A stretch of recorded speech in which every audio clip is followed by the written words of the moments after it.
네, 금융권의 홍콩 ELS 후폭풍이 거세게 불고 있습니다. 4대 금융지주는 당장 1분기부터 실적에 타격을 입을 것으로 예상이 되는데요. 이와 관련해서 자세한 내용 취재 기자와 함께 알아보겠습니다.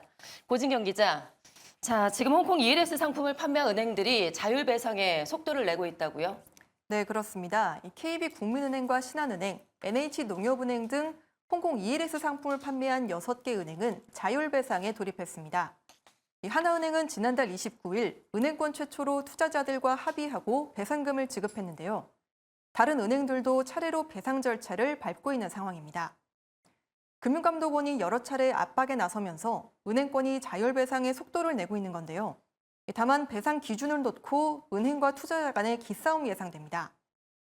금감원이 제시한 배상 비율 가이드라인이 20에서 60%여서 그 평균인 40%가 기준이 되고 있는데 투자자들은 50% 이상을 원하는 경우가 많아서 괴리가 큰 상황입니다. 네, 은행권과 투자자들 사이에 접점을 찾기가 쉽지가 않아 보이는데 아무래도 기나긴 싸움이 펼쳐질 것 같습니다.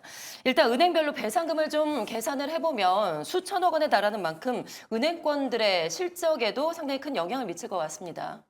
네, 올해 연말까지 만기가 돌아오는 홍콩 ELS 규모는 약 15조 1천억 원인데요.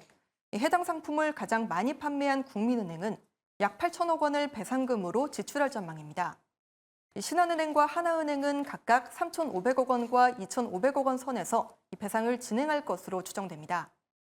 이에 따라 4대 금융지주의 1분기 순이익도 크게 감소할 것으로 보이는데요. FN가이드에 따르면 4대 금융지주의 1분기 당기순이익은 4조 3,623억 원으로 전년 대비 12% 감소할 전망입니다. 이 가운데 판매액이 가장 많은 국민은행의 경우 순이익 감소폭이 18%로 가장 클 것으로 보입니다.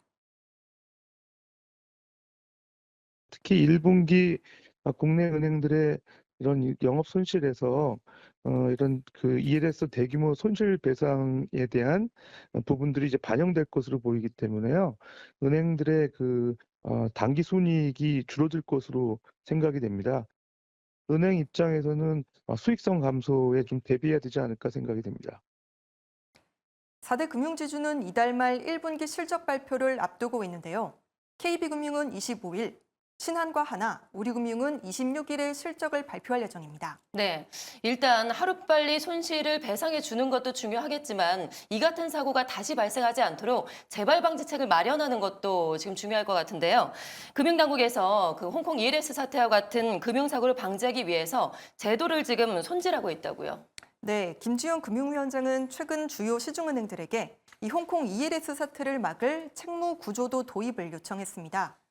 이 책무구조도란 금융회사 임원이 책임져야 하는 이 내부 통제의 범위와 내용을 금융사가 사전에 정해두는 제도입니다. 홍콩 ELS 사태를 계기로 이 금융권의 내부 통제 문제가 도마 위로 오르면서 이 책무구조도가 조명을 받게 된 건데요. 책무구조도가 내부 통제 문제의 실질적인 해결책이 될 수 있도록 실효성 있게 도입해달라는 게 금융당국의 주문입니다. 책무구조도는 은행별로 매뉴얼 수립을 거쳐서 오는 7월 금융회사 지배구조법 개정안이 시행되면 본격 도입될 예정입니다. 네, 7월이면은 아직 3달 정도가 남은 건데요. 지금 은행권보다 증권업계가 한 발 더 먼저 움직인 것 같습니다. 증권업계에서 먼저 책무구조도 도입에 박차를 가하고 있다고요. 네, 가장 먼저 출발선을 끄는 건 KB증권입니다. 이 KB증권은 지난달 말에 내부 통제 제도 개선 프로젝트 추진을 시작하겠다고 밝혔는데요. 기존의 내부 통제 체계를 빠르게 개선하기 위해서 책무구조도를 법률에서 규정한 시기보다 먼저 도입하겠다는 계획입니다. 다른 증권사들도 속속 책무구조도 도입을 발표하고 있는데요. 신한투자증권은 다음 달 책무구조도를 선도적으로 시행하겠다고 밝혔고 NH투자증권과 다른 대형 증권사들도 도입을 추진 중입니다.